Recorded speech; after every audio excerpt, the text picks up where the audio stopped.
The first crack didn't come from an earthquake, it came from entitlement. I noticed it one quiet morning while walking my dog, fresh tire ruts carved deep into my gravel driveway, stone pushed aside like it didn't matter. And that's when I realized this wasn't an accident. It was a decision. I own a secluded property at the very end of a long private drive. No streetlights, no sidewalks. Peace, by design. For years it stayed that way until the HOA from a nearby development decided my driveway was suddenly community infrastructure. At first, it was subtle. A pickup here, a utility truck there, then heavier vehicles, delivery vans, concrete mixers. They weren't asking, they were assuming. Every pass chewed the driveway apart, and every time I complained, the HOA president, classic HOA Karen, energy smiled and said, "We're all neighbors.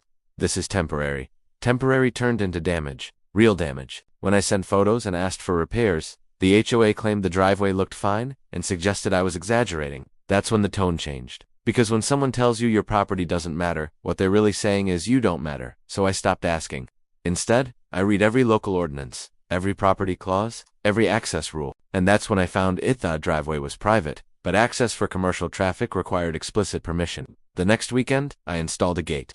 Solid steel, clean, legal, right where my land begins. Monday morning, chaos. Workers stacked up, trucks idled, phones rang. HOA Karen showed up livid, demanding I open it for the good of the community. I calmly handed her a printed notice. Unauthorized commercial use now required a transit permit. $200 per entry. She laughed. I didn't. By noon, their lawyer was calling. By evening, the HOA board was in emergency session because every minute that gate stayed closed, money bled out the other side. They tried threats. I had documentation. They tried pressure. I had time. They tried guilt. I had receipts. Eventually they paid. Every truck logged, every entry billed. No arguments, because the contract was airtight.